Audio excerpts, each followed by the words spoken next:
Une étude de 2023 montre que 82% des hommes disent aimer profondément leur partenaire. Pourtant, quand on leur demande de décrire ce qu'ils aiment chez elles, 85% commencent par des aspects physiques ou ce qu'elle fait pour eux. Pas qui elle est, mais bien ce qu'elle fait pour eux. Aujourd'hui, on va parler d'un truc tellement énorme que personne ne veut le voir.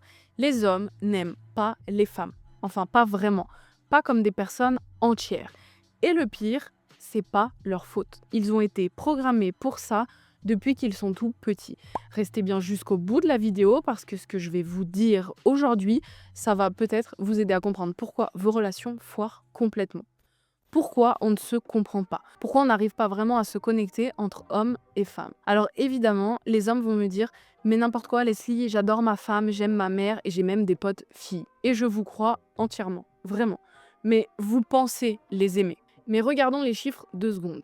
Quand un homme tombe gravement malade, 3% des femmes le quittent. Quand une femme tombe gravement malade, 21% des hommes la quittent, c'est-à-dire 7 fois plus. Après un veuvage, les hommes se remettent en couple nettement plus vite que les femmes. Dans une étude, 61% des hommes contre 19% des femmes étaient déjà remariés ou en nouvelle relation en environ 2 ans. Dans les groupes WhatsApp entre mecs, 68% des conversations sur les femmes concernent soit leur physique, soit le sexe. Les hommes peuvent citer en moyenne 3 traits de personnalité de leur partenaire. Chez les femmes, on peut en citer 11. Alors oui, les hommes pensent aimer les femmes, mais qu'est-ce qu'il en est vraiment? Est-ce qu'ils aiment vraiment la femme, la personne ou ce qu'elle représente, ce qu'elle leur apporte? On va creuser ça dans cette nouvelle vidéo, alors bienvenue à toi mon ami. Prends une boisson pour te détendre et reste bien jusqu'à la fin, car je veux avoir ton avis sur ce sujet. Tout commence très tôt, genre vraiment très tôt. Dès l'âge de 3 ans, on va dire au petit garçon « Arrête de pleurer comme une fille ». Comme une fille. Le message subliminal. Être comme une fille, c'est nul, c'est faible, ou est-ce que c'est moins bien?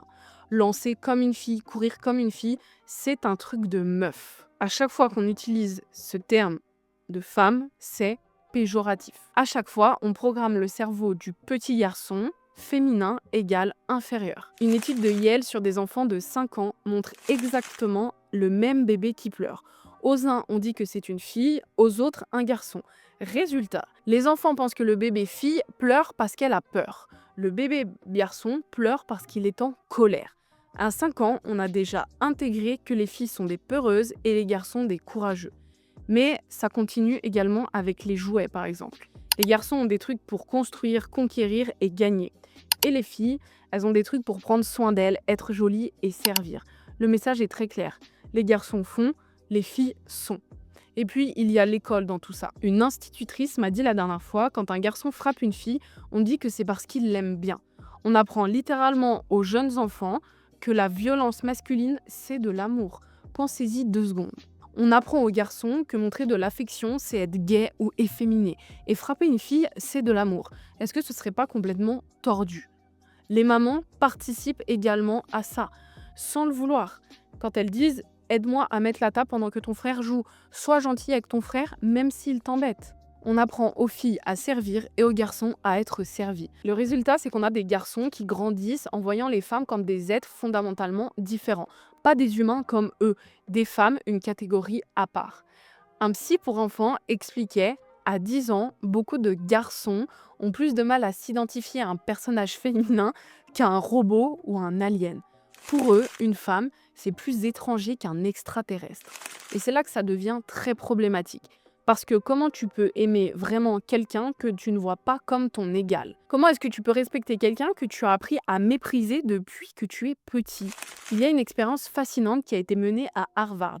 Ils ont pris des hommes qui se disaient féministes progressistes. Ils leur ont fait passer un test d'association implicite. En gros, ton cerveau doit associer super vite des mots. Femme plus leadership, homme plus émotion, etc. Résultat, 78% associaient automatiquement femme avec le mot faible, émotionnel ou soumise. Et homme avec les mots fort, leader, rationnel. Même les mecs les plus déconstruits, leur cerveau conscient dit égalité, mais leur cerveau inconscient reste complètement bloqué dans des schémas de pensée qu'on leur a inculqués. Le chercheur en a conclué. Ce n'est pas de l'hypocrisie, mais c'est une programmation si profonde qu'ils ne le voient même plus. Et maintenant, parlons de l'adolescence, là où ça devient vraiment le bordel.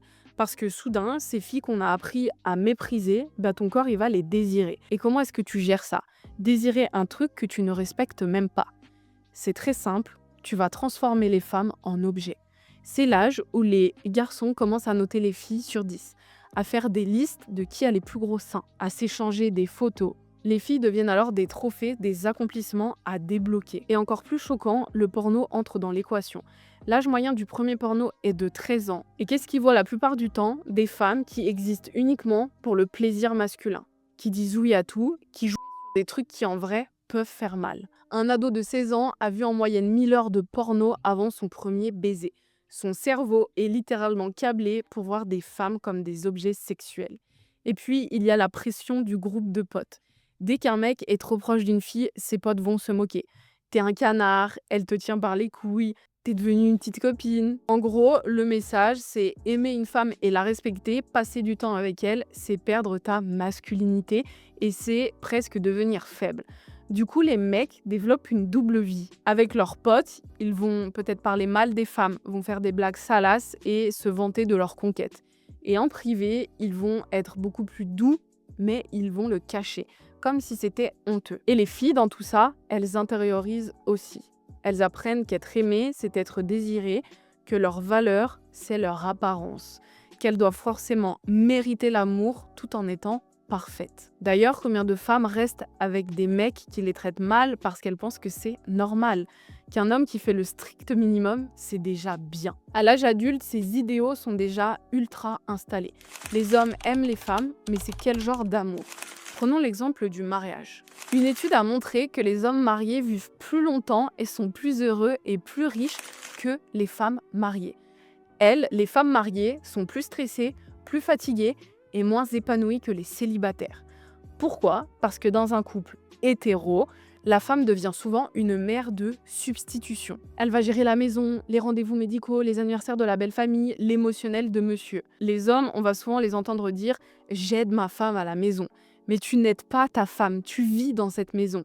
Mais dans leur tête, c'est leur boulot à elles, donc ils les aident. Au travail, c'est également la même chose, même inconsciemment. Dans les réunions, les femmes sont interrompues 2,8 fois plus que les hommes. Ils ne voient pas les femmes comme des leaders potentiels. Leurs idées sont ignorées, puis souvent répétées par un homme qui en prend le crédit. Le fameux hip eating. Mais le plus révélateur, c'est les groupes WhatsApp entre mecs dont je vous parlais tout à l'heure. Ces espaces où ils pensent être entre eux, où ils révèlent leurs vraies pensées. Les femmes y sont des meufs, des gonzesses, des notes sur 10. Leur accomplissement professionnel est complètement ignoré, leur physique est disséqué et leur valeur uniquement sexuelle. Il n'est pas rare de tomber sur ce type de groupe de potes, des mecs mariés avec des enfants respectables. Les conversations sont glaçantes. Leurs femmes étaient des boulets, des folles, des chiantes, mais au moins elles sucent bien. Ou heureusement qu'elle a un bon cul. Est-ce que c'est vraiment ça l'amour? Et le pire, c'est que si tu demandes à ces mecs, ils vont te dire qu'ils adorent leur femme. Ils sont sincères en plus, mais ils l'adorent comme on adore sa voiture. C'est pratique, c'est joli et ça nous valorise. Combien d'hommes connaissent les rêves de leur femme, ses peurs les plus profondes, ce qu'elles auraient voulu faire si elles n'avaient pas eu à gérer la maison et les gosses depuis toutes ces années? Combien peuvent dire le nom de son livre préféré, la dernière fois qu'elle a pleuré et pourquoi? Ils savent sa taille de soutien-gorge, mais pas ses passions et ses vraies envies. Ceci n'est pas de l'amour, c'est de la possession, de l'utilisation et du confort. Mais voilà, il y a quand même une bonne nouvelle. Le cerveau, c'est plastique. Ça veut dire qu'il peut changer et se recabler comme on a envie. Une étude de Stanford a pris des hommes avec des biais sexistes inconscients. Pendant 6 mois, ils les ont exposés à des histoires, films et livres avec des femmes comme personnages principaux et héroïques.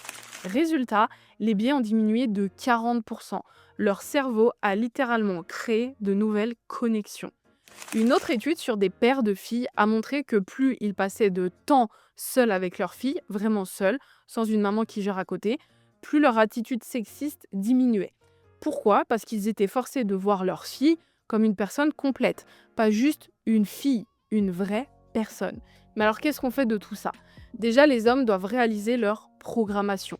C'est inconfortable, c'est même très douloureux de réaliser qu'on n'a peut-être jamais vraiment aimé, mais qu'on a juste utilisé.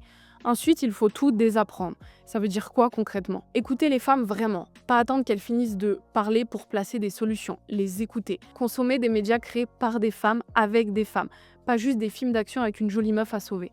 Corriger vos potes sur les conneries qu'ils peuvent raconter. Quand ils parlent mal des femmes, dire c'est pas cool mec, ne dis pas ça. Oui, ils vont vous traiter de coincé et alors?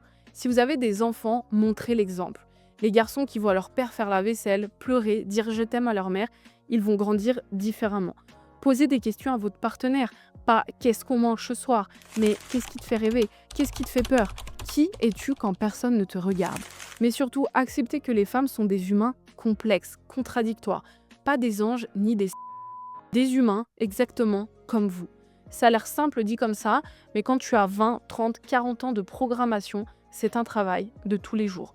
Les hommes qui me regardent, vous êtes peut-être en désaccord avec moi, ou vous avez peut-être un petit pincement au cœur parce que vous vous reconnaissez un peu. Les femmes, vous devez sûrement hocher la tête tristement et peut-être réaliser des trucs sur vos propres relations. C'est normal, c'est un sujet qui touche le monde entier. Je vais être claire, je ne pense pas que les hommes sont des monstres. Je pense juste qu'ils sont victimes d'un système qui les a programmés pour pas nous voir comme des égales. Et ce système, il fait du mal à tout le monde. Aux femmes, évidemment, qui sont pas aimées pour ce qu'elles sont vraiment, mais aux hommes aussi, qui passent à côté de connexions humaines profondes, qui ne peuvent jamais vraiment être vulnérables, qui portent le poids d'une masculinité impossible. La vraie question aujourd'hui, c'est est-ce qu'on veut continuer comme ça ou est-ce qu'on ne tenterait pas de changer les schémas de pensée? Parce que imaginez un monde maintenant où les hommes aimeraient vraiment les femmes. Pas comme des objets, pas comme des mères de substitution ou des trophées, mais comme des vraies personnes. Imaginez des petits garçons qui grandissent en voyant des filles comme des amies, pas comme des créatures super mystérieuses. Des ados qui peuvent aimer sans honte et des hommes qui connaissent vraiment leur partenaire. Ce monde-là, il est possible, mais il demande du travail, de la remise en question et bien sûr de l'inconfort. Alors, messieurs, je veux vous poser cette question. Est-ce que vous aimez vraiment les femmes de votre vie ou est-ce que vous aimez ce qu'elles font pour vous? Et mesdames, est-ce que vous acceptez de prendre des miettes en pensant que c'est de l'amour ou est-ce que vous ne méritez pas mieux? Dites-moi dans les commentaires et s'il vous plaît, soyez honnêtes. Je veux vraiment avoir votre avis sur ce débat. Pas pour moi, mais pour vous. Parce que c'est en regardant la réalité en face qu'on peut commencer à changer. C'était Leslie, ce n'était pas confortable, mais c'était nécessaire. Mon travail étant réalisé entièrement seul, sans équipe, il demande d'être vu par le plus grand nombre d'hommes et de femmes. Alors s'il te plaît, abonne-toi, laisse un pouce bleu, c'est complètement gratuit. Prenez soin de vous et à bientôt pour la prochaine vidéo. Apprenez à vraiment vous aimer tous. Bye bye.